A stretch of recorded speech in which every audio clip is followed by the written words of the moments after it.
जय हिंद मेरे प्यारे विद्यार्थियों, आर के कॉम्पिटेटिव क्लासेस में फिर से धमाकेदार स्वागत है। और आज मैं लेकर आया हूं ग्रुप डी के प्रीवियस रीजनिंग। आपको पता होगा कि रीजनिंग प्लेटफॉर्म 3000 से 1600 तक का संपूर्ण सॉल्यूशन मैंने दिया है, प्लेलिस्ट बना हुआ है, आप देख सकते हैं। लेकिन अब जो बचा हुआ भाग है उसमें मैंने सोचा जो ग्रुप डी का प्रीवियस क्वेश्चन है उसे पहले खत्म किया जाए। तो 2238 से लेकर ग्रुप डी का क्वेश्चन शुरू हो जाता है। वॉल्यूम 1 में 2238 से 3000 तक है। उसके बाद फिर वॉल्यूम 2 में है, तो उसका भी बचा हुआ पार्ट हम लोग समाप्त करेंगे। हर लेवल के क्वेश्चन से रूबरू आपको करवाएंगे ताकि संपूर्ण तैयार सिलेक्शन पक्का हो। वीडियो अंत तक देखिएगा। जिनके पास बुक नहीं है वो बुक परचेज कर सकते हैं और मन से संपूर्ण तैयारी कर सकते हैं। और ये कैसा रहेगा इसके लिए आपको कमेंट भी करना है। तो आज हम लोग इसका स्पेशल पहला भाग इसी को बना दिए हैं। क्या प्रीवियस रीजनिंग 2238 से 2300 तक के प्रश्नों को आज दौड़ा के मारेंगे, फिर 50-50 करके जितना जल्द से जल्द हो सके समाप्त करेंगे। बाकी यूथ वाला बचा हुआ रीजनिंग भी इसी प्रकार से सभी चैप्टर को समाप्त करेंगे।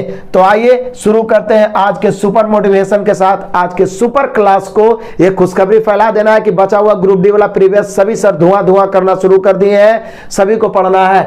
मंजिलें उन्हें नहीं मिलती जिनके केवल ख्वाब बड़े होते हैं। मंजिलें उन्हें नहीं मिलती जिनके केवल ख्वाब बड़े होते हैं, बल्कि मंजिलें उन्हें मिलती है जो जिद पे अड़े होते हैं, जो जिद पे अड़े होते हैं, जो जिद पे अड़े होते हैं, जो कुछ करने के लिए बेताब होते हैं, सफलता को माता पिता के चरणों में झुकाने के लिए, घुटने टेकने के लिए मजबूर कर देंगे यदि आप जिद कर लेंगे। तो आइए शुरू करते हैं आज का धमाकेदार पहला क्वेश्चन से। चलिए आ जाइए क्वेश्चन नंबर पहला से ही, जो कि 2238 नंबर क्वेश्चन है और क्वेश्चन है डाटा सफिशिएंसी का।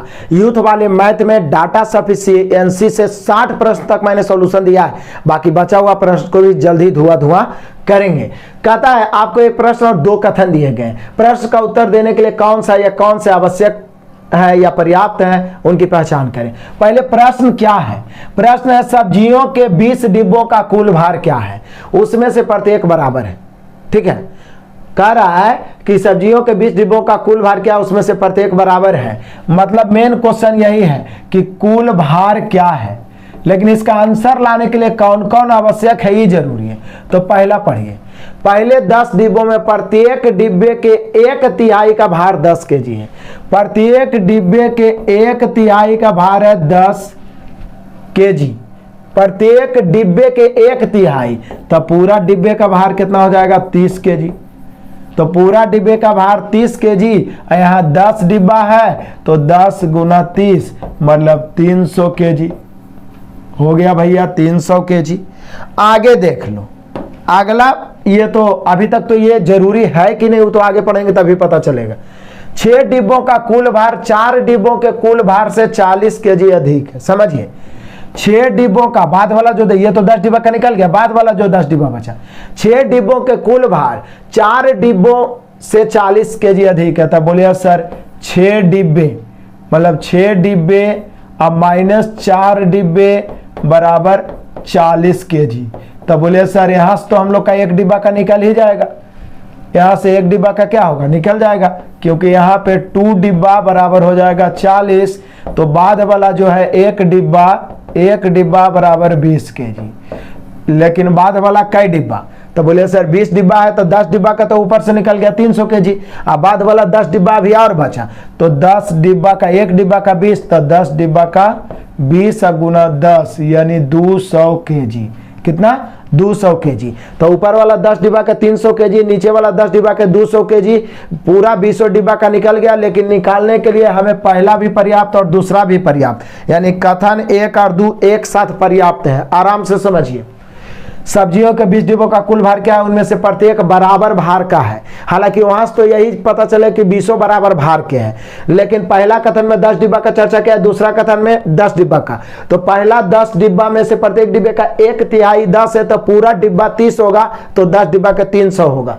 6 डिब्बा का कुल भार, दूसरका में 6 डिब्बा 4 डिब्बा का अंतर 40 केजी है, तो 6 में 4 डिब्बा गया, 2 डिब्बा बराबर 40 केजी, 1 डिब्बा 20 केजी, 1 डिब्बा 20 केजी, तो 10 डिब्बा, चूंकि 10 डिब्बा ऊपर निकल गया, 10 डिब्बा 200 केजी, मिला के 10 डिब्बा 300 केजी, या नीचे वाला 10 डिब्बा 200 केजी, मिला के कितना हो गया?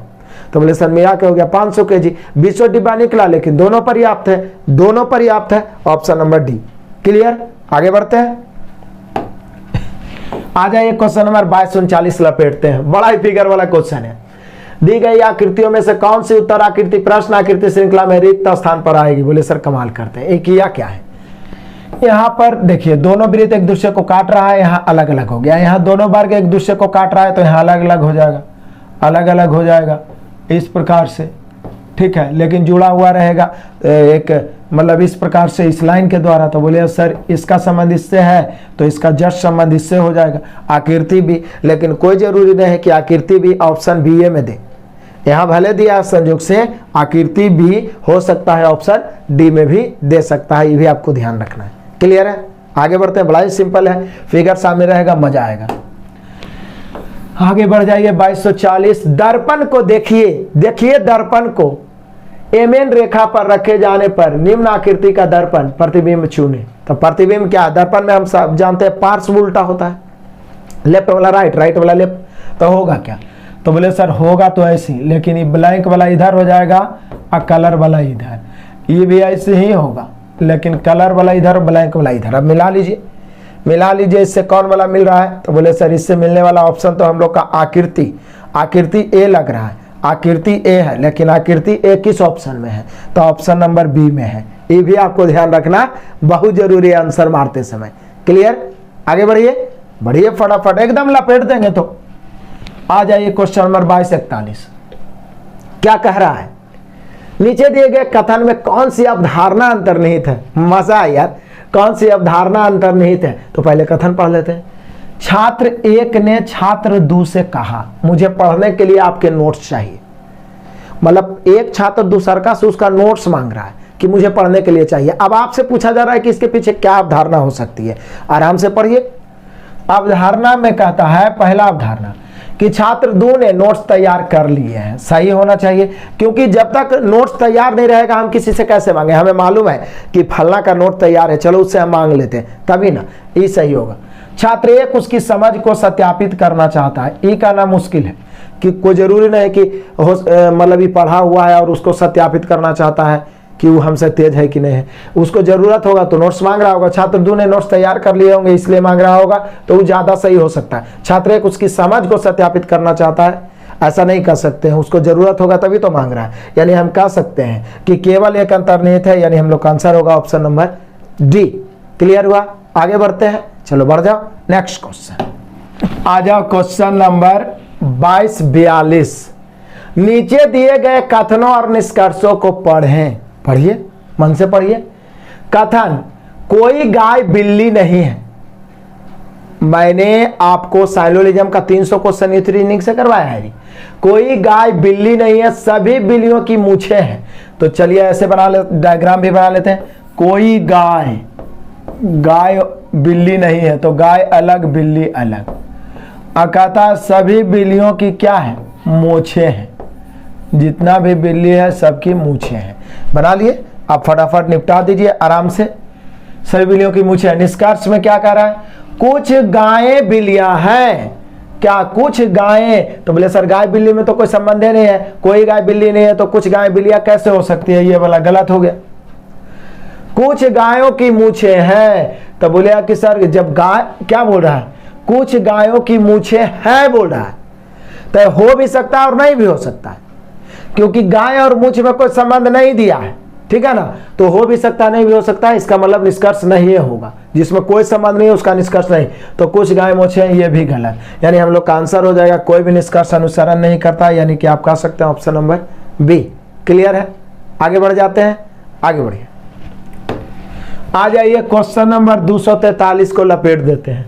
फिगर वाला क्वेश्चन, बड़ा मजेदार। निम्न श्रृंखला का अगला विकल्प चित्र क्या होगा? तो 4-4 बांट के करिए। ये वाला भाग को आप अलग रखिए, ठीक है, और ये वाला भाग को अलग रखिए। अब ये दोनों में देखिए कि क्या परिवर्तन किया है।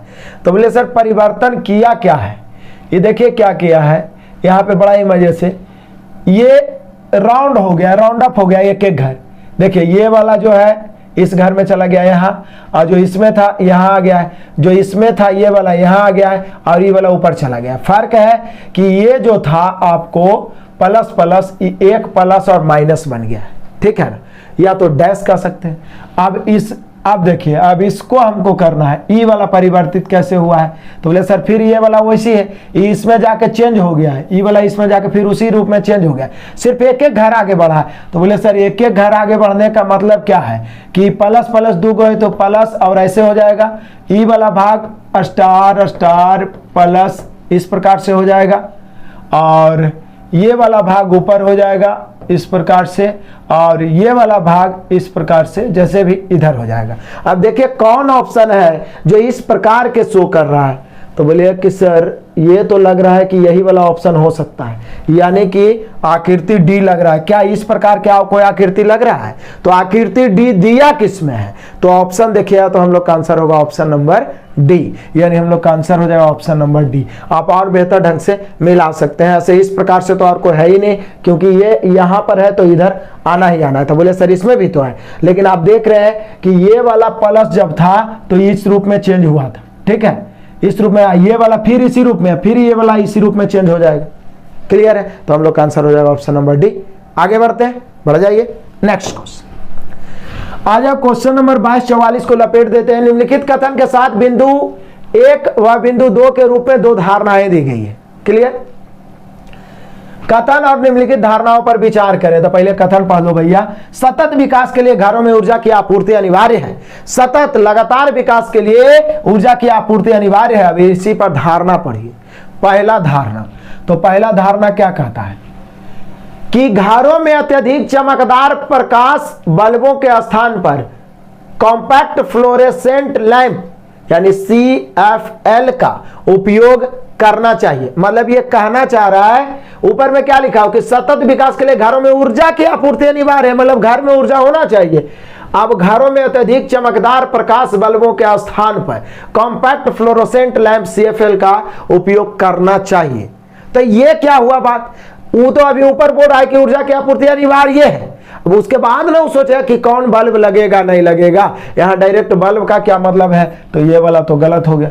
अपने घर के चारों ओर छायादार वृक्ष और पौधे लगाएं। इस प्रकार विशेषता पर्णपाती वृक्ष भूमि के उपयोग से ऊर्जा संरक्षित की जा सकती है, विशेषकर अगर पेड़ घर के पश्चिम दिशा। इससे क्या मतलब है, यहाँ पे घरों में ऊर्जा की आपूर्ति जैसे बिजली हो गया वो अलग बात, ये वातावरण के लिए आप कर सकते हैं वो अलग बात, ठीक है ना। तो ये तो यहाँ भी मतलब कि अनिवार्य नहीं हुआ, यानी दोनों के दोनों अंतर्निहित नहीं है। देख लीजिए कौन ऑप्शन है, तो ऐसा ऑप्शन नंबर बी है। धारणा 1 और 2 दोनों ही अंतर्निहित नहीं है।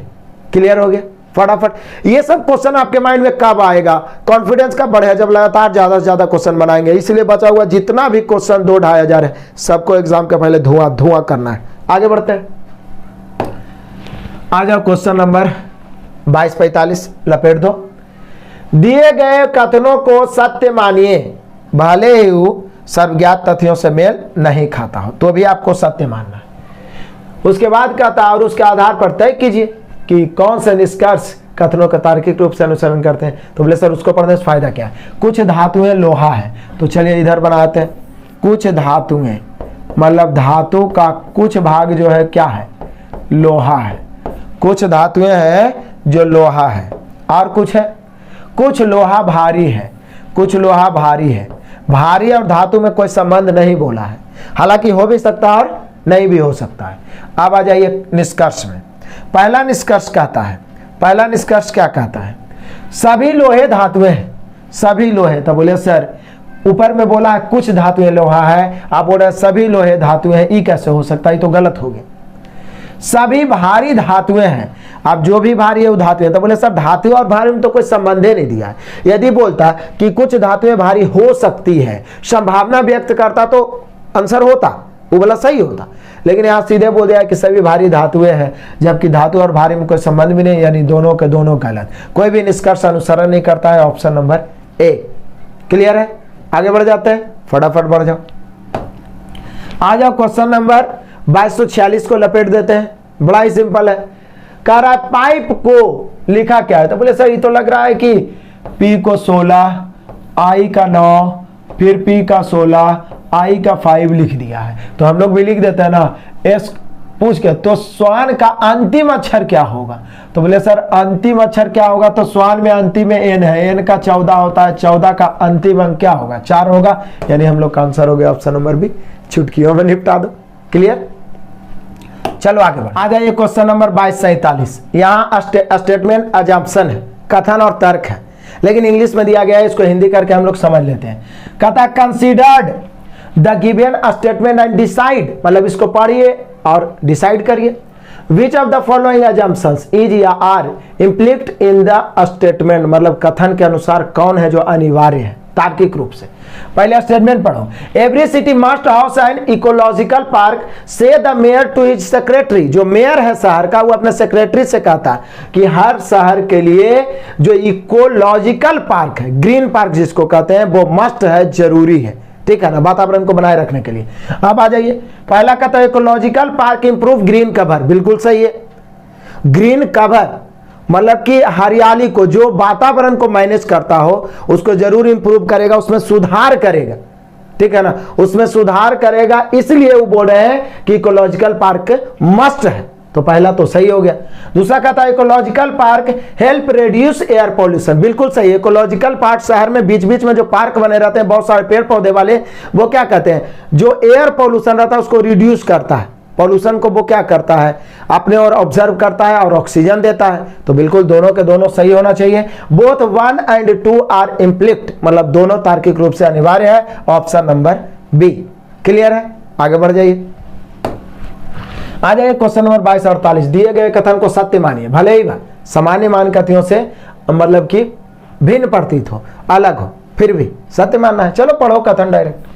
हर चमकती हुई वस्तु सोना नहीं होती, एक तरीका से कथन के अनुसार है कि हर चमकती हुई, एक कहावत हो गया कि हर चमकती हुई वस्तु सोना नहीं होती है, चक्कर में मत पड़ना, ठीक है ना। निष्कर्ष, जो वस्तुएं बाहर से अच्छी दिखाई देती है वे शायद अंदर से अच्छे नहीं होती है, हो सकता है ऐसा भी। क्या बोल रहा है कि जो वस्तु है, एक तरीका से समझिए ये कहावत है कि हर चमकती हुई वस्तु सोना नहीं होता है बाबू, फेरा में मत फंसना, ऐसा कहा जाता है ना। तो जो वस्तु बाहर से अच्छी दिखाई देती है वे शायद मतलब हो भी सकता हो नहीं भी, अंदर से अच्छी नहीं होती, बिल्कुल कहावत के अनुसार तो ये सही है। उसके बाद क्या बोलता है, बोलता है हम किसी भी वस्तु या व्यक्ति के बनावटी आचरण के पीछे आंतरिक सत्य की कल्पना नहीं कर सकते, बिल्कुल ये भी सही है। इसके कहावत के अनुसार यदि सोचा जाए तो ये भी है कि बनावटी आचरण मतलब बाहर से जो देखने में है कोई जरूरी नहीं है कि वही रहे, आंतरिक रूप से वो कुछ और हो सकता है, ठीक है ना। मुख में राम बगल में छुरी, ऐसा सुने है ना, वही बात। तो यहाँ पे तो दोनों होना चाहिए, यानी निष्कर्ष कर दो, दोनों पालन करते हैं, ऑप्शन नंबर होना चाहिए सी। क्लियर हो गया, आगे बढ़ जाते हैं। चलो आ जाओ क्वेश्चन नंबर 2249 को लपेट दो। निम्नलिखित श्रृंखला का अगला पद क्या हो सकता है, तो बोले सर देख लीजिए, बी है, डी है, एफ है, तो अब एच होगा, काहे कि दो बढ़ रहा है। एच वाला कहीं एक के ऑप्शन तो नहीं है, बोलिए नहीं सर, और भी है। उसके बाद देखिए 25 में से 2 घट गया, 23 में से 2 घट गया, 21 में से 2 घट जाएगा 19। एच के साथ 19 किस ऑप्शन में है, तो बोलिए कि सर एक ही ऑप्शन में है एच के साथ 19, और वो है ऑप्शन नंबर डी। क्लियर, अब आगे बढ़िए, चाहे नहीं, आंसर तो छट गया ना, आगे बढ़ जाओ। अगला क्वेश्चन है, आ जाइए क्वेश्चन नंबर 2250। कैलेंडर का बड़ा ही मजेदार धमाकेदार क्वेश्चन। कैलेंडर में मैंने ये सभी प्रश्नों का सॉल्यूशन करवा चुका हूं यूथ वाला रीजनिंग में। कहता है मार्च 2005 में शुक्रवार किन किन तिथियों का था। लो, मार्च 2005 में शुक्रवार किन किन तिथियों का था, तो पहले ये पता लगा लेते हैं भैया कि मार्च 2005 है, तो हम पहले 1 मार्च 2005 को कौन सा दिन था ये पता लगा लेते हैं, फिर अपने आप पता चल जाएगा कि शुक्रवार कैगो है। कमाल है। तो बोले सर दिक्कत क्या है, हम मार्च तक जाते हैं, डायरेक्ट डेट निकालने वाला स्पेशल टाइप आपको कैलेंडर में पढ़ा है, आपको प्लेलिस्ट में भी मिल जाएगा या वीडियो के लास्ट में वीडियो आइकन दिखेगा, वहां से देखिए, बड़ा ही मजे से मैंने बताया कि पहले मंथ वाला हिसाब किताब करते हैं, जनवरी 31 का होता है। हम सभी जानते हैं कि 7 से भाग देने के बाद जो बचता है शेष आउट डे होता है, तो यहाँ जनवरी में 3 बच जाएगा। फरवरी चूंकि 2005 है तो 28 का होगा, तो फरवरी 0, मार्च 1 तक जाना है, तो यहाँ पर हो गया भैया 3 1 4। अभी 2005 है तो 5 का तो हिसाब किताब मार्च तक न था, तो अब इसको लिखेंगे 2000 + 4। 400 या 400 से करने वाला कोई भी शताब्दी वर्ष रहे, ऑड डे 0 होता है। यहाँ पे ऑड डे 0, 4 में एगो लीप ईयर होगा तो एक दिन बढ़ जाएगा ऑड डे, तो 4 1 5, टोटल ऑड डे 5 और 4 कितना हो गया 9, 9 में 7 खत्म, ऑड डे बच गया 2, जैसे ही 2 बचा 2 माने मंगलवार। बोले काहे सर इतना याद है आपको? याद करने की जरूरत ही नहीं भैया, डायरेक्ट डेट पूछे, 0 आ गया तो रविवार, 1 आ गया सोमवार, 0 छुट्टी का दिन रविवार, 1 सोमवार, 2 मंगलवार, 3 बुधवार, 4 बृहस्पतिवार, 5 शुक्रवार, 6 शनिवार, फिर 0 ही आएगा। तो यहाँ पे मंगलवार हो गया कब? 1 मार्च को, 1 मार्च से निकाले तो 1 को मंगलवार, तो 2 को बुधवार, 3 को बृहस्पतिवार, 4 को शुक्रवार, पहला शुक्रवार 4 को, तो देख लीजिए 4 4 7 11, 11 7 18, 18 7 25, हम लोग का आंसर हो गया ऑप्शन नंबर डी। क्लियर? मतलब इन सभी दिनों को, इन सभी तारीख को शुक्रवार होगा। आगे बढ़ते हैं नेक्स्ट क्वेश्चन। चलो आ जाओ क्वेश्चन नंबर 251 को उड़ाते हैं, 2251 को। क्या कह रहा है? दिए गए कथन, तो सीधे कथन पढ़िए, सभी पंखुड़ियां फूल है, सभी पंखुड़ियां पीली है, सभी पीली फूल है। 3 गो कथन दे दिया है। तो बोले सर दिक्कत क्या है? सभी पंखुड़ियां फूल है, सभी पंखुड़ियां क्या है? फूल है। चलो ऐसे बना दो, सभी पंखुड़ियां फूल है। उसके बाद क्या बोल रहा है? सभी पंखुड़ियां पीली, देखिए सभी पंखुड़ियां फूल है, उसके बाद सभी पंखुड़ियां पीली भी है। लो, सभी पंखुड़ियां क्या है? पीली भी है, पीली भी है। पंखुड़ियां तो कम से कम पीली है, सब फूल पीली है कि नहीं ये कहना मुश्किल है। सभी पंखुड़ियां पीली है, सभी पीले फूल है। अब क्लियर हो गया, सभी पंखुड़ियां फूल है। देखिए ये उलझाने के लिए दिया है, सभी पंखुड़ियां पीले है, सभी पंखुड़ियां पीली है, फिर सभी पीली क्या है? सभी पीले क्या है? फूल है। एकदम डायग्राम कंप्लीट हो गया। निष्कर्ष है सभी फूल पीले हैं, सभी फूल पीले हैं ये कहना मुश्किल है, क्योंकि क्या बोला है? सभी पीले फूल हैं और सभी फूल पीले हैं, ये गलत हो जाएगा। हाँ, सभी पीले फूल हैं तो कुछ फूल पीले हैं, ये सही होता। तो पहला तो गलत हो गया। सभी पीले पंखुड़ियां हैं, बोले सर सभी पीले पंखुड़ियां ये कहना मुश्किल है। सभी पंखुड़ियां पीले हैं, क्या बोला है कि सभी पंखुड़ियां पीली है, तो कुछ पीली पंखुड़ियां होता। यही बोल रहा है सभी पीले पंखुड़ियां हैं, ये हो गलत। यानी आप कह सकते हैं दोनों के दोनों गलत, यानी दोनों निष्कर्ष क्या है? कोई भी निष्कर्ष अनुसरण नहीं करता है। यहाँ पे हम लोग का आंसर होगा option number A, no doubt, आराम से बन जाएगा, बड़ा ही सिंपल। आगे बढ़ते हैं। आ जाओ, फिगर वाला क्वेश्चन है 2252। निम्नलिखित में से कौन सी विकल्प आकृति प्रश्न आकृति के निकटतम समानता दर्शाती है? मतलब कौन है जो इसके लगभग निकटतम है? तो बोले सर लगभग निकटतम की बात किया जाए तो आप देखिए एकदम देखने में ही लग रहा है कि बी आकृति होना चाहिए, और कोई आकृति इसके एकदम लगभग निकटतम है ही नहीं। ठीक है ना, भले ही ऊपर वाला चौड़ा नीचे हो गया लेकिन लगभग मिलता जुलता यही है। तो आकृति भी दिया गया है ऑप्शन ए में, ये भी ध्यान रखना जरूरी है। फटाफट आगे बढ़ो, तूफान की तरह उड़ा दो। उत्तर आकृति का कौन सा चित्र प्रश्न आकृति में दी गई दोनों आकृतियों के मेल से बना है? मतलब इसके मेल से कौन बना है? मतलब जिसमें ये दोनों उपलब्ध हो। तो बोलिए कि सर तब तो चेक करना पड़ेगा ना, तो चेक करो, कोई बात नहीं है, देखते हैं। तो बोलिए सर इसके जैसा तो एगो ही लग रहा है, लेकिन इस प्रकार से होना चाहिए, तो इधर से तो है, उधर से अभी पता नहीं है। तो बोलिए कि सर अब क्या करें, देखते हैं चेक करके, और इसको चेक करें तो बोले सर ये तो मिल रहा है इस प्रकार से, देख लीजिए हूबहू ये तो मिल रहा है इस प्रकार से, और इसका फिगर इस प्रकार से ये भी मिल रहा है। इसको थोड़ा अलग फिगर से दर्शाते हैं, दोनों इसमें दर्शाने लायक है कि नहीं? तो बोले सर दोनों दर्शाने लायक तो है, ई वाला इधर वाला से मिल रहा है और ये वाला भाग इधर वाला से मिल रहा है, यानी हम लोग का आंसर हो जाएगा आकृति बी, और आकृति बी है भैया ऑप्शन नंबर सी में। ये सब बनाए रहिएगा, कॉन्फिडेंशियल आंसर मारिएगा। और अब तो आपका एकदम क्वेश्चन पे बताएंगे, रगड़ देंगे धर के, ठीक है ना। आगे बढ़ते हैं, देखिए 2254 मजेदार। विकल्पों में से कौन सा निम्न पैटर्न की भांति प्रतीत होती है? मतलब जस्ट इसके भांति कौन सा विकल्प है? यही तो बोला, विकल्पों में से कौन सा निम्न पैटर्न की भांति प्रतीत होती है। तो देख लेते हैं कौन है जो इसके जस्ट भांति प्रतीत होती है। तो बोलिए कि सर इस प्रकार से तो ये हो गया, और आपका है ये हूबहू यही वाला तो सेम लग रहा है, भले ही थोड़ा सा ऊपर है, बाकी है तो सब में एक वृत्त और उस पर एक ग्लास जैसा फिगर सब में है, लेकिन हूबहू सेम इसको और इसको मिलाएगा तो मिल रहा है, भले थोड़ा सा ऊपर उठा हुआ है। यानी आकृति देखा जाए तो आकृति ए होना चाहिए, लेकिन ए किस ऑप्शन में है, तो ऑप्शन है बी में, यानी हम लोग का आंसर होगा ऑप्शन नंबर बी। क्लियर है, बढ़िया, आगे बढ़ जाओ। आ जाओ क्वेश्चन नंबर 2255। यदि दक्षिण दक्षिण पश्चिम बन जाता है तो उत्तर क्या होगा? बोलिए सर आप ही तो बताए थे कि डायरेक्शन भैया 8 गो होता है। चलो मैं बढ़िया से आपको यहाँ पर फिर से क्लियर करता हूँ। ऊपर होता है उत्तर, नीचे होता है दक्षिण, राइट होता है पूरब और लेफ्ट होता है पश्चिम। ये ऊपर होता है उत्तर और राइट है, इसलिए ये हो गया उत्तर पूरब। नीचे है और लेफ्ट है, इसलिए ये हो गया दक्षिण पश्चिम। यहाँ ये नीचे है और राइट है, इसलिए दक्षिण पूरब। ऊपर है लेफ्ट है, इसलिए उत्तर पश्चिम। ये ध्यान रखना है। वैसे तो हम लोग डायरेक्शन में जानते हैं कि जिधर सूर्योदय हो रहा है पूरब, उसके अपोजिट पश्चिम, राइट हैंड के तरफ दक्षिण, लेफ्ट हैंड के तरफ उत्तर।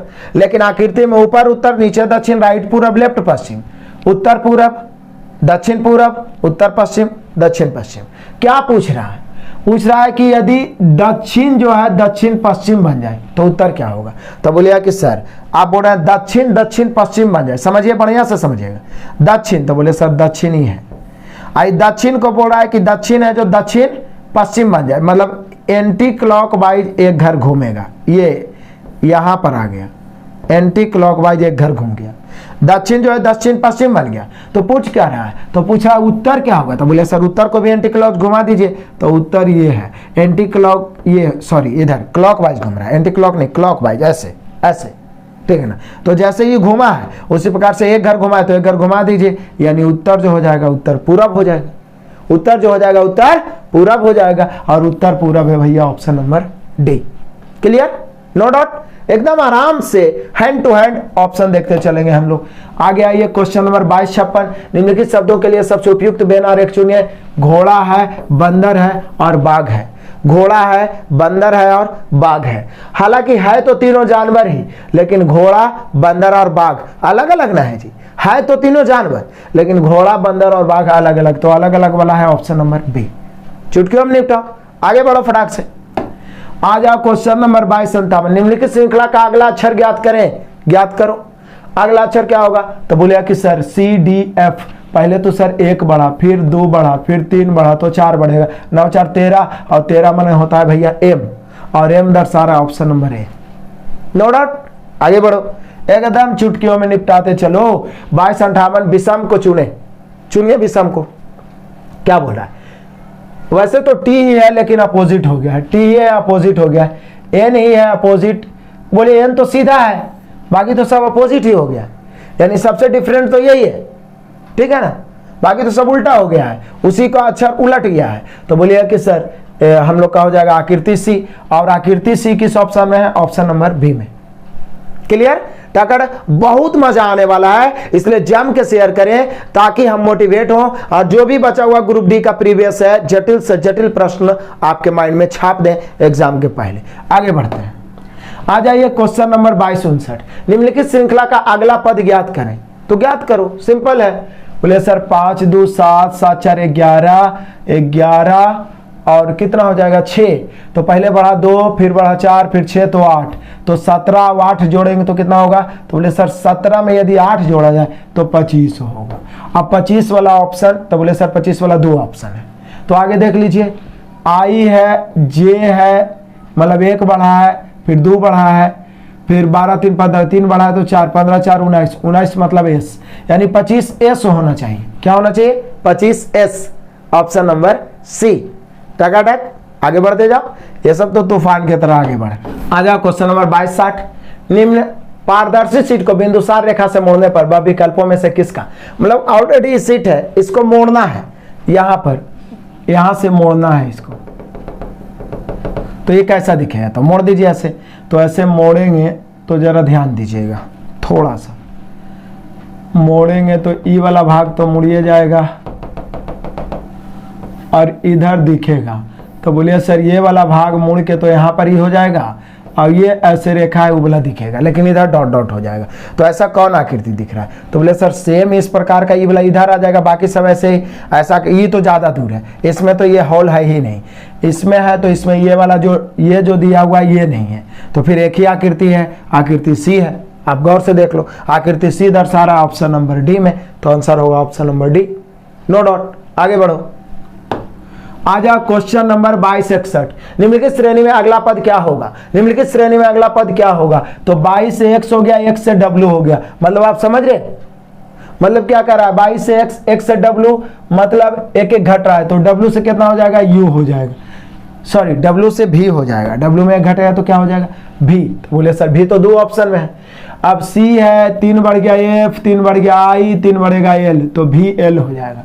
अब vl एक ही ऑप्शन में है, ऑप्शन नंबर ए, vl एक ही ऑप्शन में, आंसर मार के निकल जाओ, नो डाउट। आगे बढ़ो, आ जाओ क्वेश्चन नंबर 2262। निम्नलिखित में से कौन सा समूह से संबंधित नहीं है? निम्नलिखित में से कौन सा समूह से संबंधित नहीं है? समूह से संबंधित नहीं है तो देख लीजिए, लोमड़ी है, बकरी है, घोड़ा है और कौन है, जेबरा है। लोमड़ी है, बकरी है, घोड़ा है और जेबरा है। तो बोले सर लोमड़ी, बकरी, घोड़ा, यदि बकरी, घोड़ा और जेबरा को देखा जाए तो बकरी, घोड़ा और जेबरा एक तरीका से पालतू जानवर भी है और एक तरीका से आप कह सकते हैं कि शाकाहारी भी है। लेकिन लोमड़ी को आप देखिएगा तो जंगली जानवर भी है और मांसाहारी भी है, तो डिफरेंट तो यही होना चाहिए, तो ये होना चाहिए, लेकिन ये दर्शा रहा है किसमें, ऑप्शन नंबर बी में। तो हम लोग का आंसर कौन हो जाएगा, ऑप्शन नंबर बी। लेकिन बताते हैं ये सब क्वेश्चन कभी कभी होता है ना कि बोर्ड कुछ और आधार पे छाड़ देता है, लेकिन जनरली जब प्रैक्टिस में रहिए तो कॉन्फिडेंशियल सही करके आइएगा। आगे बढ़ते हैं, इसलिए जितना भी प्रीवियस बचा हुआ है मैं पूरा प्रयास करूंगा कि आपके माइंड में छाप दिया जाए, बस आप अधिक से अधिक शेयर करते रहें। आगे बढ़ते हैं, चलो आ जाओ क्वेश्चन नंबर 2263, फिर से आ गया वही कथन निष्कर्ष। पहले कथन पढ़ लो, कथन पढ़ोगे तो क्या होगा, बच्चों में खाने की आदत विकसित करने के लिए जंक फूड का चयन अच्छा विकल्प है। वाह, ये कथन है, कह रहा है बच्चों में खाने की आदत विकसित करने के लिए जंक फूड का चयन अच्छा विकल्प है, क्योंकि जंक फूड बच्चे ज्यादा पसंद करते हैं, लेकिन वही सिर्फ मत खिलाना, ठीक है। अब आ जाइए निष्कर्ष पहला, हाँ, खाने की आदत विकसित करने के लिए बच्चों को वही देना चाहिए जो उन्हें पसंद है। ये तो क्या बोल रहा है कि हाँ, खाने की आदत विकसित करने के लिए बच्चों को वही देना चाहिए जो उन्हें पसंद है। पसंद तो ऐसा चीज है कि हालत खराब हो जाएगा, ठीक है ना, यह तो कहना मुश्किल है, तो गलत हो गया। नहीं, जंक फूड के सेवन से मोटापा, हृदय रोग, मधुमेह और अन्य स्वास्थ्य संबंधित समस्याएं पैदा होती है। साथ ही बच्चों में पौष्टिक आहार के सेवन की आदत के विकास के लिए भी यह आवश्यक है, ठीक है। तो बोलिए कि सर वो तो अलग बात हो गया, मोटापा, हृदय रोग, मधुमेह, अन्य स्वास्थ्य समस्याएं पैदा होती है, वो तो सही हो सकता है, लेकिन क्या बोल रहा है, पौष्टिक आहार के सेवन की आदत के विकास के लिए यह भी आवश्यक है, ऐसा बोल रहा है। तो यहां तो ऊपर क्या बोल रहा है कि सिर्फ हमको आदत विकसित करना है कि बच्चे खाना अच्छे से खाएं। यहाँ ये ऊपर वाला बात तो सही बोल रहा है, फिर बोल रहा है कि जरूरी भी है, तो ये भी मतलब कि गलत हो जाएगा। यानी हम कह सकते हैं कि ना तो तर्क एक और ना ही दो सशक्त है, यानी मजबूत है, यानी ऑप्शन नंबर ए। मैं बार बार बोलता हूं कि ये सब क्वेश्चन में कंफ्यूजन होगा, लेकिन ज्यादा से ज्यादा बनाइएगा तो अपने आप स्ट्रांग होते चल जाएगा। और इसका कोई सिंपल ट्रिक मैथ के जैसा मैं नहीं दे सकता हूं कि रेशियो मेथड से पूरा मैथ को धुआं धुआं कर दिया जाए, ठीक है ना, इसलिए ज्यादा से ज्यादा प्रैक्टिस। आगे बढ़ते हैं, आ जाओ क्वेश्चन नंबर 2264। कौन सा बेन आरेख निम्नलिखित के बीच संबंध को सही ढंग से दर्शाता है? कौन सा बेन आरेख संबंध को सही से दर्शाता है? तो देख लीजिए, कहता है शिखर है, बादल है और पर्वत है। बोलिए कि सर बादल तो बिल्कुल अलग हो गया, शिखर और पर्वत हो सकता है, ठीक है ना, यानी पर्वत के शिखर होते हैं, पर्वत के अंदर शिखर होते हैं। तो बोले सर पर्वत के अंदर यानी सी के अंदर ये होगा, पर्वत के ऊपर या पर्वत के अंदर जो भी शिखर होते हैं। अब बादल तो अलग हो गए, तो बोले सर पर्वत के अंदर शिखर वाला तो एक ही ऑप्शन है, यानी कि ऑप्शन नंबर डी। देखिए बादल अलग है और पर्वत है, पर्वत में शिखर है। Clear, option number D clear. आगे बढ़ते हैं फटाफट, आ जाओ क्वेश्चन नंबर 2265 को लपेटते हैं। बड़ा क्वेश्चन है, ठीक है ना, दिख रहा होगा आराम से। पहले हम लोग पढ़ देते हैं कथन को ही, ऊपर तो हर सब में वही बात लिखता है। सभी जीव जंतु, पौधे और जानवर पारिस्थितिकी तंत्र और जैव विविधता के अंग हैं। ये सभी सम्मिलित रूप से पर्यावरण के संरक्षण में योगदान देते हैं। सम्मिलित रूप से पर्यावरण के प्रदर्शन में योगदान देते हैं। तो पहले पढ़िए, फिर से पढ़िए। सभी जीव जंतु, पौधे और जानवर पारिस्थितिकी तंत्र और जैव विविधता के अंग हैं। ये सभी सम्मिलित रूप से पर्यावरण के संरक्षण में, जितना भी जानवर है, पशु है, पक्षी है, पौधे हैं, सभी पर्यावरण के संरक्षण में योगदान देते हैं। तो चलिए अब आ जाइए धारणा में। कहता है भवनों अथवा सड़कों के निर्माण के समय आसपास के वृक्षों की रक्षा कर पर्यावास को निर्मित अथवा संरक्षित करना। यह क्या बोल रहा है कि भवनों अथवा सड़कों के निर्माण के समय आसपास के वृक्षों की रक्षा कर पर्यावास को निर्मित अथवा संरक्षित, मतलब वृक्षों को संरक्षित करना। ये बात तो अलग हो गया। ऊपर तो बोल रहा है कि सभी योगदान देना है, ये तो मनुष्यों का काम है कि ऐसा आप कर सकते हैं, लेकिन कथन के अनुसार इसको हम इसमें इन्वॉल्व नहीं कर सकते हैं। आइए दूसरा, जैव विविधता की सुरक्षा सतत विकास का मुख्य लक्ष्य होना चाहिए। ठीक है। पृथ्वी पर मौजूद प्रत्येक प्राणी का जीवन ऊर्जा के प्रवाह, खाद्य श्रृंखला पर निर्भर है और इससे किसी प्राणी का लुप्त प्राय होना या लुप्त हो जाना इस ऊर्जा प्रवाह के एक अहम भाग को क्षति पर। बिल्कुल सही, चूंकि पहले ऊपर में बोल दिया कथन में कि जितने जीव जंतु हैं सभी ऊर्जा संरक्षण में भागीदार हैं। यदि कोई प्राणी लिप्त हो रहा है, कोई जीव लुप्त हो रहा है, तो हमारे पर्यावरण के खतरा हो सकता है पर्यावरण के लिए। इसीलिए देखते हैं कि कोई भी प्राणी, कोई भी पक्षी, कोई भी जानवर लुप्त होते रहता है तो सरकार उसके लिए कड़ा कदम उठाता है ताकि उसका सुरक्षा किया जाए, क्योंकि सभी बराबर रूप से। तो यहां पर हो जाएगा केवल 2, और केवल 2 दर्शाने वाला है ऑप्शन नंबर सी। क्लियर, आगे बढ़ो। आ जाओ लपेट दो क्वेश्चन नंबर 2266। निम्न श्रृंखला में कौन सा विषम है, मतलब डिफरेंट कौन है? तो बोले सर विषम कौन है ये चुनना है, तो देख लीजिए। तो विषम कौन है? पहला क्या बोल रहा है? 5 1 96, 5 1 96। दूसरा क्या है? 27 1 96, 27 1 96। फिर है 18 2 96, और फिर है 12 3 96, और फिर है 2 4 96। सब तो 96 ही है, लेकिन चेक कर लेते हैं कि कहीं डेट के अनुसार कुछ अंतर तो नहीं है। या तो ऐसे तो बढ़ रहा है क्या, 5 1 96, सब में तो 96 ही है। अब 5 से हो गया 27, कई दिन बढ़ा? तो बोले सर 5 से 27 हो गया, मतलब समझ रहे हैं आप, 22 दिन बढ़ा। और फिर 27 से हो गया हम लोग का क्या, 18। तो बोले सर 27 से 18 हो गया, तभी तो 22 दिन बढ़ा, 22 दिन बढ़ा, क्योंकि 27 4 31 होता है, अब 18 22। बोले सर अब 18 2 है और 12 3 हो गया। तो बोले सर 96 में फरवरी 2 मतलब फरवरी होता है, दूसरा महीना, मतलब फरवरी 29 का 96 में, तो 18 हो गया तो कितना बचा, 11। 18 हो गया तो 18 11 29 होगा, 11। और फिर हो जाएगा ये 22 12 हो गया, तो 11 12 23 हो जाएगा। उसके बाद यदि देखा जाए कि मार्च कितना है, 12, तो 12 मार्च है, तो ऐसे तो यहाँ पे 11 ही होना चाहिए, क्योंकि 11 इधर बचेगा, 11 11 22। उसके बाद में यदि बढ़ेगा 22 और बढ़ेगा, तो बोलिए सर 22 और बढ़ेगा तो 22 11 मार्च हो गया, 11 में 22 बढ़ाएंगे तो कितना हो जाएगा? तो बोले सर 11 और 22 जोड़ा जाए तो कितना होता है, 33 होता है, यानी कि आ ही रहा है। यानी हम कह सकते हैं कि डिफरेंट यही वाला होना चाहिए, यहाँ पे होना चाहिए था 11, तो 12 3 96, तो 12 3 96 है ऑप्शन नंबर डी। मतलब कैलेंडर को ध्यान में रखते हुए हम लोग बनाए कि देखिए महीना तो ठीक है, लेकिन दिन है जो 22 बढ़ते जा रहा है, लेकिन यहाँ पे 23 बढ़ गया है। होना चाहिए 11, लेकिन हो गया है 12। ठीक है, तो डिफरेंट हो गया। बस आराम से कंसंट्रेट होके आगे बढ़ जाते हैं। चलो आ जाओ क्वेश्चन नंबर 2267 लपेट देते हैं। बड़ा ही मजे का क्वेश्चन, फिर से यहाँ भी वही बात है। विषम को चुनिए, तो चुनिए।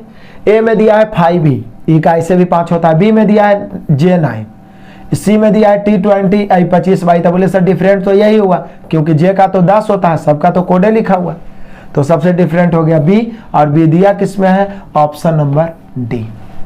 क्लियर है, आगे बढ़ जाओ। आ जाइए क्वेश्चन नंबर 2268।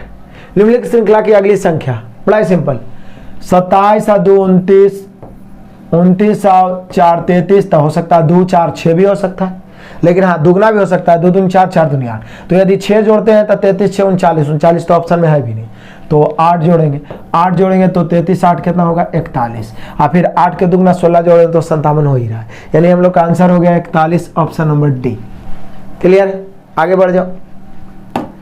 आ जाओ क्वेश्चन नंबर 2269 लपेट दो। स्पंदन राजू की बहन है, ब्लड रिलेशन। स्पंदन क्या है? राजू की बहन है। राजू के पिता की बहन का स्पंदन से क्या संबंध है? तो बोले सर स्पंदन जो है बहन है किसकी? राजू की। तो बोले सर राजू की क्या है? बहन है। तो बोल रहा राजू के पिता की बहन, मतलब आप कह सकते हैं राजू की बुआ। तो राजू की बुआ से स्पंदन का क्या संबंध है? राजू की बुआ, तो बोले सर राजू की बुआ तो स्पंदन की भी बुआ, क्योंकि राजू और स्पंदन क्या है? भाई बहन है, तो दोनों की बुआ ही होगी। तो पूछ क्या रहा है कि पिता की बहन से क्या संबंध है? समझिए क्या बोल रहा है? राजू की बहन, राजू के पिता की बहन का स्पंदन से, तो स्पंदन में से लगा, स्पंदन भतीजी होगी, क्योंकि राजू की बुआ है तो निश्चित है कि स्पंदन की भी बुआ होगी, तो ये भतीजी, तो ये क्या होगी? बुआ।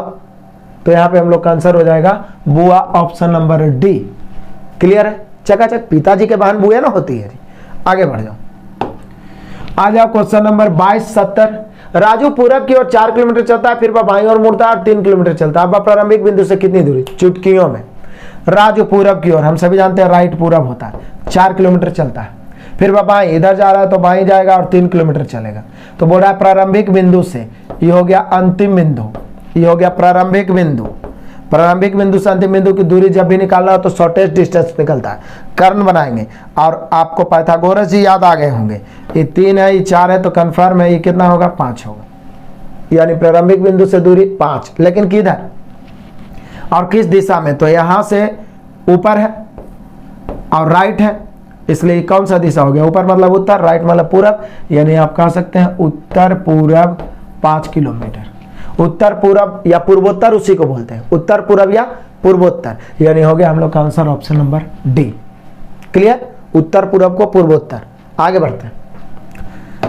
आ जाइए क्वेश्चन नंबर 2271। निम्न चित्र में कितने बंद आयताकार बॉक्स? अब पहले क्वेश्चन क्या पूछता था, जिससे हम ट्रिक से भी बना सकते थे सिंपल, लेकिन अब इतना फिगर उलझा देगा कि जब तक आप इस सब क्वेश्चन बनाए नहीं रहिएगा फंस जाइएगा। कितना आया था गिनते हैं भैया पहले गिन लेते हैं। चलो देख लो, पहला आयत तो ये वाला हो गया, एक आयत, और ये वाला हो गया 2 आयत। क्लियर? आगे देख लो, ये वाला हो गया बड़ा वाला 3 आयत, ये वाला हो गया 4 आयत, और फिर ये वाला भी हो गया 5 आयत। 5 आयत तो क्लियर हो गया। अभी और गिनते हैं। 5 के बाद जरा ध्यान दीजिएगा, ये वाला हो गया 6 आयत, अब ये वाला हो गया 7 आयत, और ये वाला हो गया 8 आयत। अब और कहीं पे आपको दिख रहा है जो आयत है?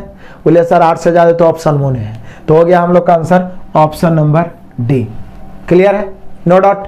आगे बढ़ जाओ फटाफट। आ जाओ क्वेश्चन नंबर 2272 को लपेटते हैं। यदि क्यू का अर्थ प्लस, बोले सर दिक्कत क्या है? जहां पर क्यू वजह से 18 है, 3 है, 7 है, 2 है और 8 है, जहां पर जो चिन्ह है वहां पे उसको बदल दो।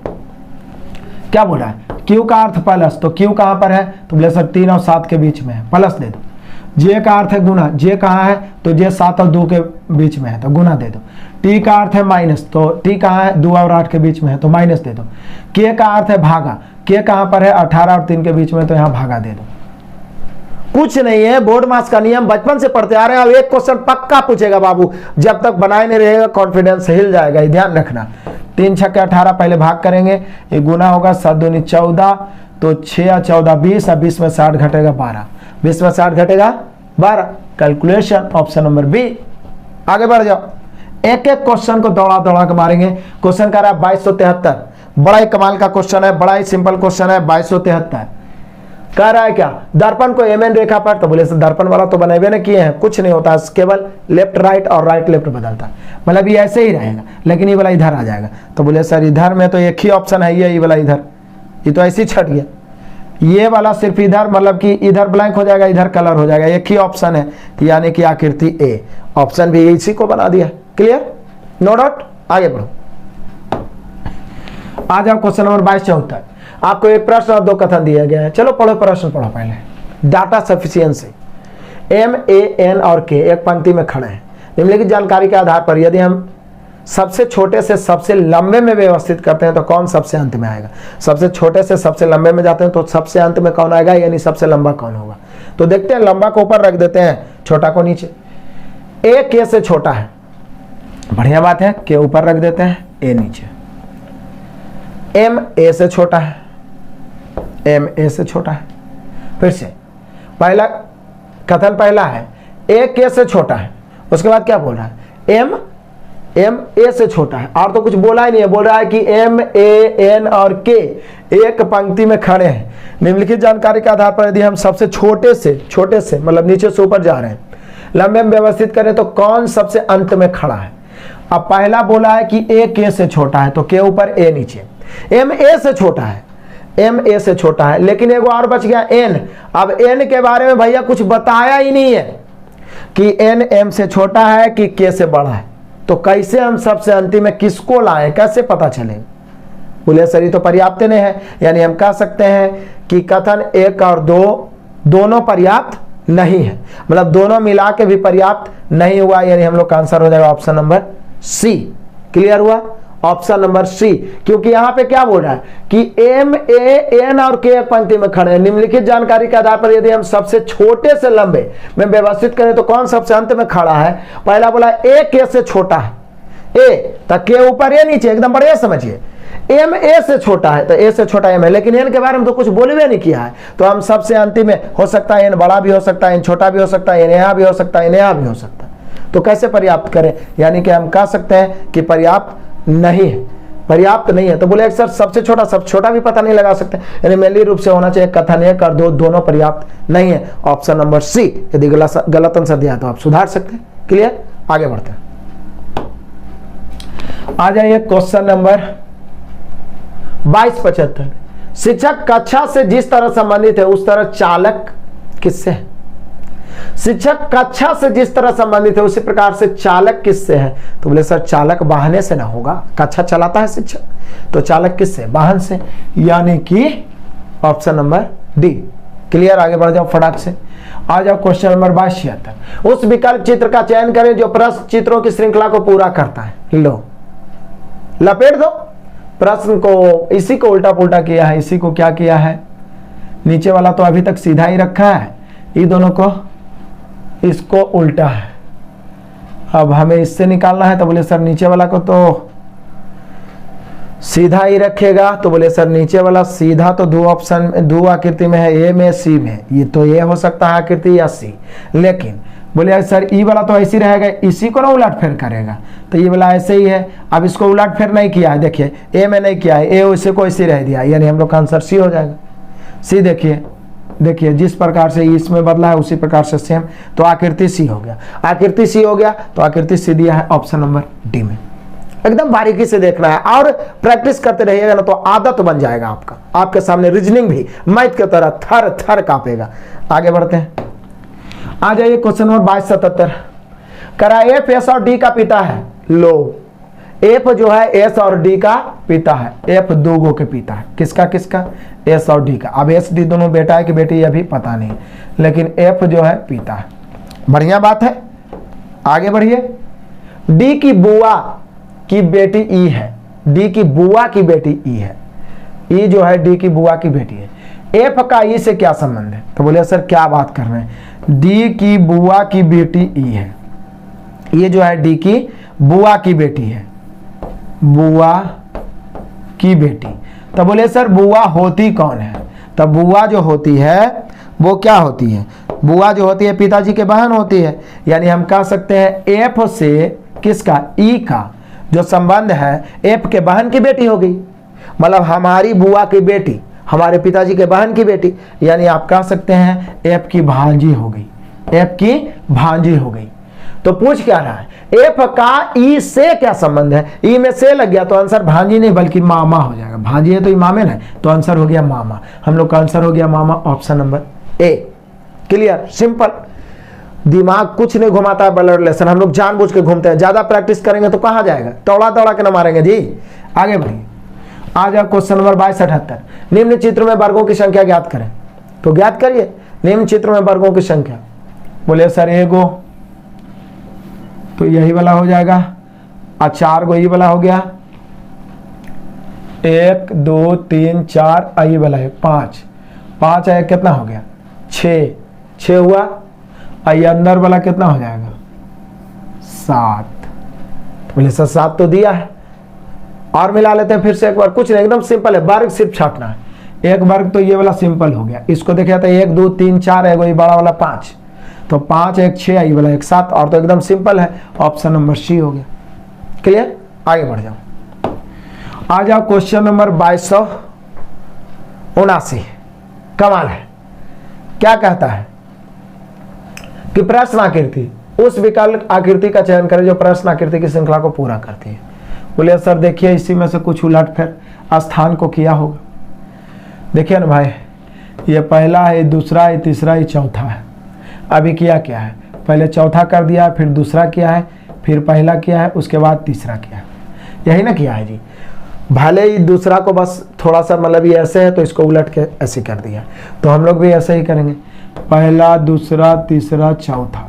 तो पहले क्या लिखेंगे, तो पहले चौथा मतलब ये वाला, तो बोले सर ये वाला इधर आएगा, तो इधर तो एक ही ऑप्शन में है चौथा पहले, और तो किसी में है ये नहीं, तो ये तो ऐसे ही पकड़ा गया, ये वाला पहले चौथा। देखिए ना इसका जो संबंध है, पहले इससे जब यहाँ गया तो पहले चौथा को ले लिया, और पहले चौथा इसी में है और किसी में देखिए ना पहले नहीं है, चौथा नहीं है ना, तो पकड़ा गया। आप क्या चेक करना है, यानी आकृति डी, और आकृति डी है ऑप्शन नंबर ए में। एकदम छोटा छोटा पॉइंट से पकड़ना सीखिए, समय बचेगा। इसको देख के डरिए मत, लड़िए, सीधे बोलिए बेटा बहुत अकड़ है तोरा में, लेकिन जब तक तोड़ेंगे नहीं तब तक छोड़ेंगे नहीं। आगे बढ़ते हैं, आ जाइए क्वेश्चन नंबर 2280। नीचे एक कथन और उसके बाद दिए गए 2 तर्कों को पढ़ें। तो पढ़ो, तालाबों और झीलों के संरक्षण के लिए सख्त कानून होना चाहिए। तालाबों और झीलों के संरक्षण के लिए सख्त कानून होना चाहिए, बढ़िया बात है। तर्क पढ़ो, तर्क में क्या कहता है, तो तर्क में कहता है पहला तर्क, हाँ आने वाली पीढ़ियों के लिए यह स्वाभाविक रूप से जल स्तर को बनाए रखेगा या पक्षियों के प्रवासन को भी प्रभावित करेगा। करता है, सही बात है, सही बात है। एक तरीका से संरक्षण के लिए कानूनी बात किया जाए तो सलाह के रूप में आप जो बोलेगा वो सही हो सकता है। तो बोला है हाँ आने वाली पीढ़ियों के लिए, तो हो सकता है सही, लेकिन आगे पढ़िए, नहीं यह आधुनिक शहरी विकास और वृद्धि के अंतर्गत आता है, ये तो बिल्कुल गलत है। यानी यहाँ पर केवल पहला सही होना चाहिए। तर्क की बात कर रहा है तो उसी को ना आप चाहिए कि नहीं उसको हम संरक्षण करके रखें, ताकि आने वाले पीढ़ी के लिए जल संरक्षण हो, पक्षियों के लिए, प्रवासी जो पक्षी आते हैं, जल पक्षी होते हैं, उनके लिए फायदेमंद हो। तो जो ज्यादा मजबूत होगा वही आंसर होता है तर्क में। तो यहाँ पे हम लोग का हो जाएगा केवल तर्क एक सही है, ऑप्शन नंबर डी। क्लियर, आगे बढ़ो। आ जाओ क्वेश्चन नंबर 2281। लपेटो, दिए गए कथनों पर विचार करें। तो विचार करें में 1 घंटा थोड़ी ना लगेगा। कथन, प्रधानाध्यापिका ने सभी कर्मचारियों के अनुशासन के मुद्दों पर चर्चा करने के लिए एक बैठक बुलाई। प्रधानाध्यापिका ने बैठक बुलाई कि अनुशासन पर चर्चा करना है। चलिए आप धारणा पढ़िए। कुछ अनुशासनात्मक मुद्दे थे जो पहले उठाए गए थे, शायद उठाया गया होगा, शायद इसीलिए कर्मचारियों के अनुशासन के मुद्दों पर चर्चा करने के लिए उन्होंने बैठक बुलाई। कुछ मुद्दा बना होगा तभी तो कुछ ना कुछ हुआ होगा। तो पहला तो अभी तक सही है। प्रधानाध्यापिका सभी को एक साथ संबोधित करना चाहती है। प्रधानाध्यापिका एक साथ सभी को संबोधित करना, क्या बोल रहा है वो, तो संबोधित सिर्फ थोड़ी ना करना है, वो रीजन ना ढूंढ रहा है। प्रधानाध्यापिका ने सभी कर्मचारियों का अनुशासन के मुद्दों पर जब बोल दिया तो पहला सही होना चाहिए। संबोधित तो किसी भी बात को लेकर किया जा सकता है, लेकिन कथन में बोल रहा है कि अनुशासन के मुद्दों पर, तो केवल पहला सही, यानी केवल एक अंतर नहीं था, ऑप्शन नंबर डी। क्लियर है, आगे बढ़ते हैं। आ जाओ क्वेश्चन नंबर 2282। दिए गए कथनों व निष्कर्षों के ध्यान पूर्वक पढ़ें। तो पढ़ो, कथन क्या है, सभी नीले रंग हैं। जितने भी नीले हैं भाई साहब सब क्या है, रंग है। बढ़िया बात है जी, सभी नीले रंग है। सभी रंग शेड है, सभी जो रंग है वो क्या है, शेड। कुछों का कुछों बना सकता है। अब चल दो, पहला निष्कर्ष क्या कह रहा है, तो पहला निष्कर्ष हम लोग को कह रहा है कि सभी नीले शेड है। बोले यस सर, सभी नीले रंग है, सभी रंग शेड है तो सभी नीले शेड है, पहला सही। कुछ शेड रंग है, बोले यस सर सभी रंग शेड है तो कुछ शेड रंग है, बिल्कुल सही। यहाँ पे दोनों के दोनों सही, तो दोनों निष्कर्ष अनुसरण करते हैं ऑप्शन नंबर ए, टकाटक। आगे बढ़ो, आ जाओ क्वेश्चन नंबर आ जाते हैं 2283, 2300 के करीब पहुंचने वाले हैं।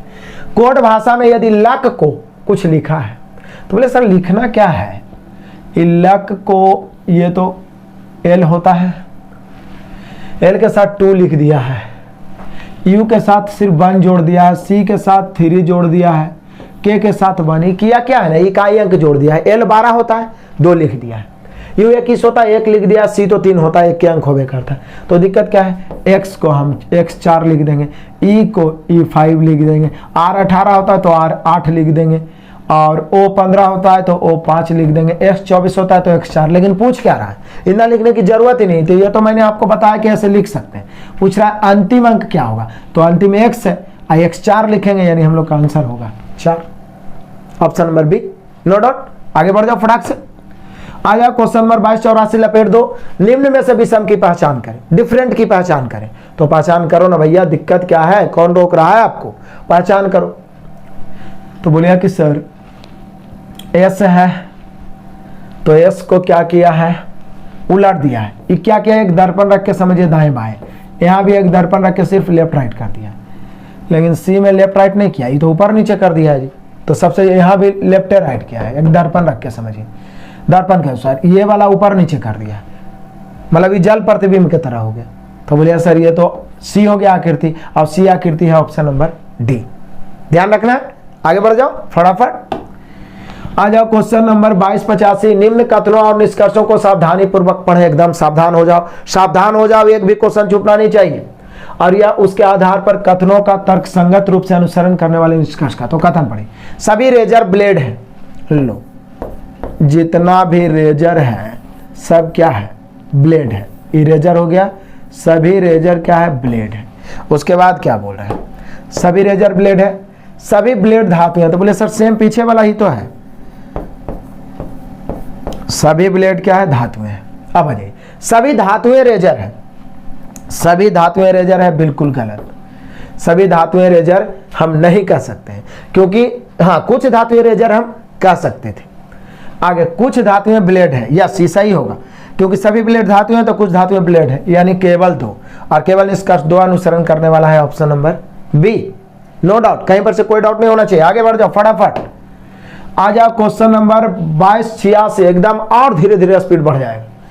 दी गई प्रश्न आकृति श्रृंखला में अगली उत्तर आकृति कौन सी होगी। तो बोले सर दिक्कत क्या है, ये कोना पे काट रहा था अंदर हो गया है, ये कोना पे काट रहा है तो अंदर हो जाएगा, तो अंदर हो जाएगा। त्रिभुज के अंदर वृत्त एक को तो ऑप्शन दिया है, आकृति सी, अब आकृति सी है option number A, no doubt, कहीं पर से कोई डाउट की जरूरत नहीं है, सब तूफान की तरह उड़ाओ। आगे बढ़ो, आ जाओ क्वेश्चन नंबर 2287। निम्न प्रश्न चित्रों की श्रृंखला में अगला उत्तर चित्र कौन सा आएगा। कमाल है, ये किया क्या है, इसको हम छाटे तो कैसे छाटे। तो बोले सर छाटना क्या है, ये अक्षर पर तो किया नहीं, लाइन पर किया है। 1 2 3 गो लाइन है, 1 2 3 गो लाइन है, 1 2 3 गो लाइन है, तो यहाँ भी 3 लाइन वाला। तो 3 लाइन वाला कौन सा होगा जो कि 3 लाइन वाला होगा। तो बोले सर 3 लाइन वाला तो यही वाला है, ये तो तीर का निशान दे दिया है, देखिए 1 2 और 3, ठीक है। कोई भी आकृति 3 रेखा से बना हुआ है। तो बोले सर आकृति तो बी होगा, लेकिन आकृति बी है किस में, तो है ऑप्शन डी में, नो डाउट। तो ये इस प्रकार से नॉन वर्बल रीजनिंग जो आप कह सकते हैं कैलकुलेटिव ना हो, जो आकृति के अनुसार हो, वो भी क्लियर हो जाएगा, हम ज्यादा से ज्यादा प्रैक्टिस करेंगे। तो आगे बढ़िए, आ जाए क्वेश्चन नंबर 2288। पढ़ो कथन, सभी जीवों में पेंगुइन सबसे मित्रतापूर्ण होता है। पेंगुइन को कह रहा है कि सबसे मित्रतापूर्ण होता है। अब आइए निष्कर्ष, अन्य कोई जीव मित्रतापूर्ण होता ही नहीं है। वो बोला है कि पेंगुइन सबसे मित्रतापूर्ण होता है, इसका मतलब ये थोड़ी ना होता है कि केवल वही होता है। यदि केवल वो बोलता तब पहला सही, ऐसे पहला गलत। दूसरा, पेंगुइन को मनुष्य द्वारा बहुत पसंद किया जाता है, ये भी कोई जरूरी नहीं है, ठीक है ना। मित्रतापूर्ण उसके द्वारा होता है कि वहां पे आप जाके उसमें ऐसी क्वालिटी दी गई है प्रकृति के द्वारा, लेकिन बोल रहा है पेंगुइन को मनुष्य द्वारा बहुत पसंद किया जाता है, ये तो अलग बात हो गया, ठीक है ना। यानी यहाँ पे होना चाहिए कि ना तो 1 ना ही 2 अनुसरण करता है, यानी हम लोग का आंसर हो जाएगा option number B, no doubt. आगे बढ़ते हैं, बढ़ जाओ। चले आ जाइए क्वेश्चन नंबर 22 नवासी। निम्नलिखित श्रृंखला का अगला अक्षर ज्ञात करें। ज्ञात करो ना भाई, दिक्कत क्या है, ज्ञात करो। एस से ए हो गया है, ए से एच हुआ है, लगता है 7 बढ़ा है, एच 8 होता है, 8 से 14 6 बढ़ा है, तो भैया यहां पर भी लगता है 8 ना बढ़ा है, क्योंकि एस होता है 19, 19 8 27, 27 माने ए हो जाता है, क्योंकि 26 तक जेड है, 27 माने ए, 28 माने बी, 29 माने सी। तो बोले सर 8 7 6, यहाँ पे 5 बढ़ा है तो 4 बढ़ाइए, तो 19 और 4 23, चूंकि एस 19 होता है, कोड एकदम माइंड में छपा हो रहना चाहिए बाबू, एस 19 होता है, 23 मतलब क्या हो जाएगा डब्ल्यू, बाट के जगह पे डब्ल्यू होगा, ऑप्शन नंबर ए। क्लियर, आगे बढ़ते हैं। ये सारा प्रीवियस क्वेश्चन है, पूछा गया है 2290 निम्नलिखित कथन के अनुसार। तो पहले कथन पढ़ो ना, छोड़ो उतना पढ़ने की क्या जरूरत है, कथन पढ़ो। पढ़ते हैं कथन क्या बोल रहा है। ऐसे कई महान लोग हैं, ऐसे कई महान लोग हैं जिन्होंने हमारे देश की स्वतंत्रता के लिए अपने प्राणों की आहुति दी है। बात तो सही है, लेकिन इसके अनुसार धारणा है क्या है।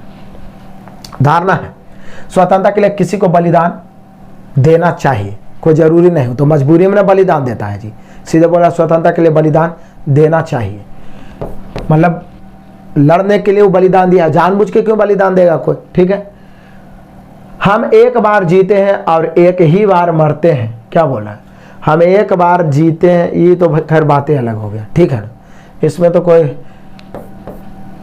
मतलब कथन के अनुसार इसका कोई मतलब ही नहीं है, दोनों के दोनों अलग हो गया धारणा है, यानी हम कह सकते हैं धारणा 1 धारणा 2 अंतर्निहित नहीं है, यानी हम लोग का आंसर हो जाएगा option number C, no doubt.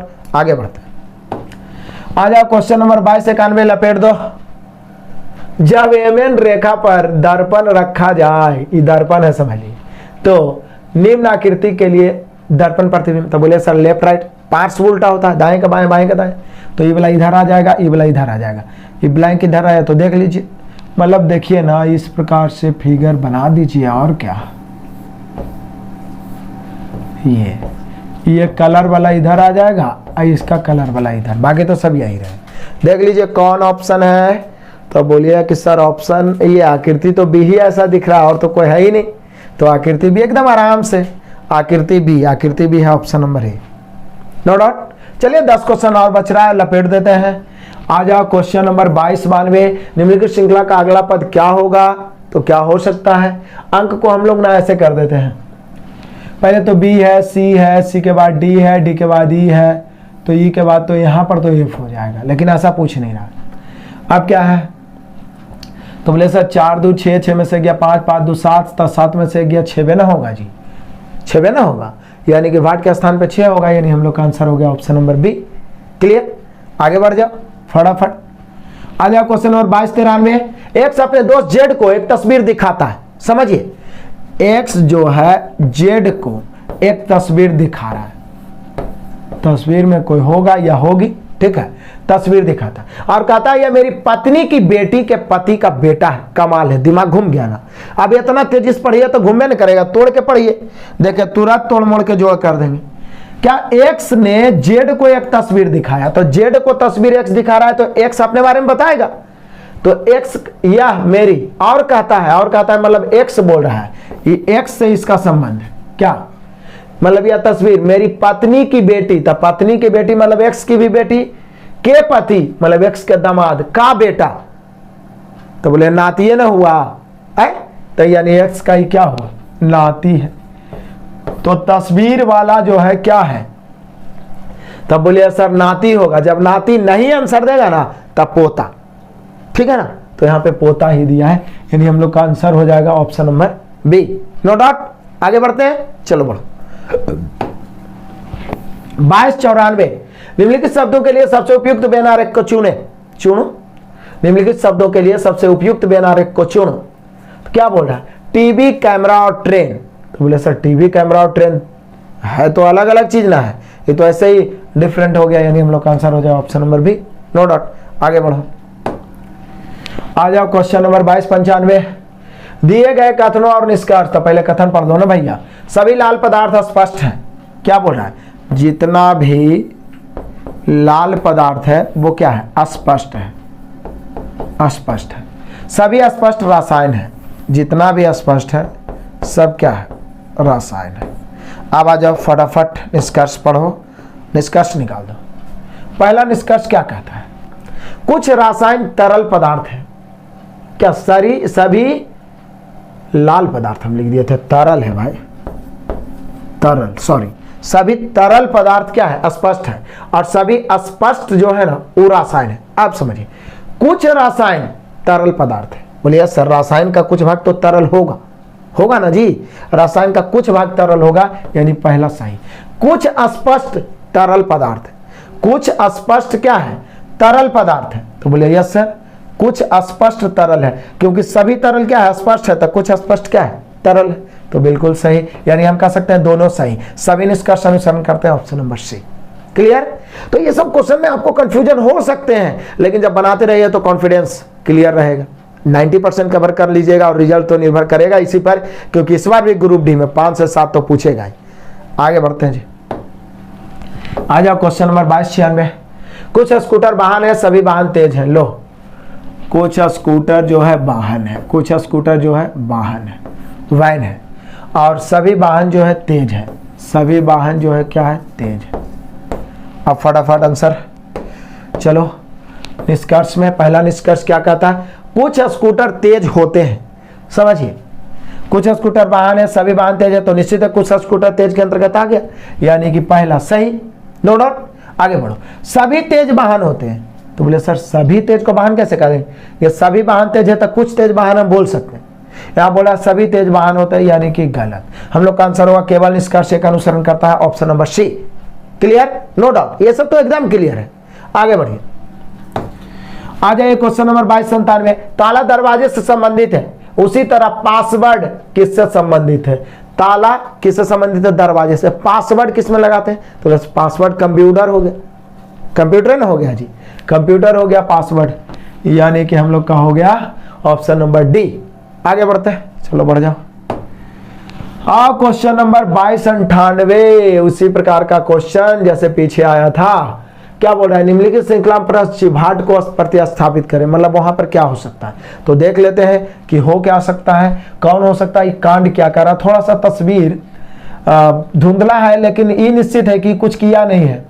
ये किया बस इतने हैं कि ये वाला यहाँ चला गया है, ठीक है, और जो यहाँ था, मतलब एक तरीका से कहिए कि ऐसे क्लॉकवाइज घूम गया है, मतलब एक एक स्थान आगे बढ़ गया है।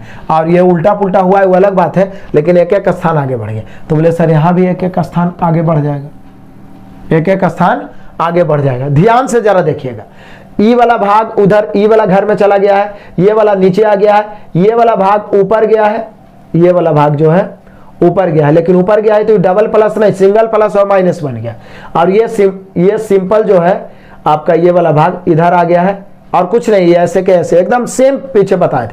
तो बोले सर करना कुछ नहीं है, ये वाला भाग आगे जाएगा, यानी स्टार स्टार प्लस ये वाला भाग नीचे आएगा, लेकिन ऐसे बन जाएगा। ये वाला भाग ऐसे आएगा, तो जो भी उलट पुलट के एम टी ऐसे बन जाएगा, और नीचे वाला भाग ऊपर चला जाएगा। देख लीजिए कौन सा आकृति ऐसा दर्शा रहा है। तो बोले सर ऐसा दर्शाने वाला आकृति तो डी है, डी है ना है जी। देख लीजिए एकदम बढ़िया से गौर से देखिए, आकृति डी है, लेकिन आंसर होगा ऑप्शन ए, नो डाउट। बस ध्यान से देखना है। और इस प्रकार के क्वेश्चन अब जो भी आगे आएगा ग्रुप डी में, प्रीवियस क्वेश्चन लगभग 2 से 2.5-3 हजार हम लोग एग्जाम के पहले कर लेंगे। एक एक रीजनिंग भी आपके सामने थर थर कापेगा, गारंटी है। आगे बढ़ जाइए, क्वेश्चन नंबर 2299, निम्नलिखित में से कौन सा इस समूह से संबंधित नहीं है। तो देख लो कौन, E1 J2 O3 T5 लिखा है, कौन है जो इससे संबंधित नहीं है। तो बोले सर कौन है जो इससे संबंधित नहीं है, ये हम लोग से पूछ रहा है। हालांकि ऊपर आकृति दिया है, तो बोले सर ऊपर आकृति दिया है, तो हम लोग करें क्या, E1 लिखा है, J क्या लिखा है 2, और C क्या लिखा है 3। तो बोले कि सर EJO, ये तो ठीक है कि 5 है, 10 है, 15 है और 20 है, इसमें नो डाउट। लेकिन ए के बदले यहाँ पे क्या लिख दिया है, 1 लिख दिया, 2 लिख दिया, 3, तो यहाँ पर 4 ना लिखना चाहिए जी, तो यहाँ पे 4 होना चाहिए। तो यही सबसे डिफरेंट है, डी, और डी दिया है भैया option number C, no doubt. आगे बढ़ जाओ, चलो आज के धमाकेदार क्लास का लास्ट क्वेश्चन, ये शुरुआत कैसा रहा ये आप लाइक और कमेंट के माध्यम से जरूर बताएं। अधिक से अधिक दोस्तों को शेयर करिए, क्योंकि अब YouTube पर जो आज तक नहीं हुआ है, वो ऐतिहासिक घटना घटेगा, तांडव होगा मैथ और रीजनिंग का। जितना प्रीवियस ग्रुप डी में 2018 में परेशान किया, सभी मैथ को भी रीजनिंग को भी दौड़ा दौड़ा के मारेंगे, आपके दिमाग में छाप देंगे। इसलिए जितने पर परिवार है सबको ज्यादा से ज्यादा शेयर करें। और मैं आपको एक जानकारी और दे दूं, हमारा एप्लीकेशन भी है जिसका लिंक डिस्क्रिप्शन में है, या आप प्ले स्टोर पे आरके कॉम्पिटिटिव क्लासेस लिखे, वहां से सिलसिलेवार ढंग से सभी क्लास चैप्टर वाइज सजा के दिया रहेगा। आराम से आप पढ़ाई करके सिलेक्शन प्राप्त कर सकते हैं। आइए, कौन सा विकल्प चित्र प्रश्न चित्र के साथ निकटतम समानता, बोलिए सर हुबहू से हम तो पीछे बताए थे, हुबहू निकटतम समानता वाला कौन हो सकता है? तो बोले सर निकटतम समानता की जहां तक बात की जाए तो फिर तो गौर से यदि देखा जाए कि निकटतम समानता, नीचे वाला भाग जो है आपका कम चौड़ा है, ऊपर वाला भाग ज्यादा चौड़ा है, तो निकटतम समानता नीचे वाला भाग पर ये इस प्रकार से चौड़ाई वाला भाग है, तो ये तो आपको आकृति सी से ही मिल सकता है। आप गौर से देख लीजिए, एकदम गौर से देखिए, जैसे मिल तो सब रहा है, लेकिन इसको देखिएगा तो ये देखिए चौड़ा वाला भाग नीचे वाला चौड़ा में आ गया है, ठीक है ना, जबकि इसको आप इससे मिलाइएगा तो सेम मिलेगा। तो यहाँ पे हम लोग का हो गया क्या, आकृति सी, लेकिन आकृति सी क्या है, ऑप्शन ए में। क्लियर? तो आज के हम लोग कितना, आपको 38 से लेके 2300 तक, यानी समझ जाइए कि हम लोग 62 प्रश्नों पर तांडव किए हैं। इसके बाद हो सकता है 50-50 या 100-100 करके पूरा खत्म करेंगे, एक भी क्वेश्चन को छोड़ना नहीं है। और चैप्टर वाइज भी यूथ वाला भी पूरा रीजनिंग खत्म करेंगे। तो धड़ाधड़ शेयर करिए, आगे बढ़ते हैं। Best of luck, God bless you, जय हिंद।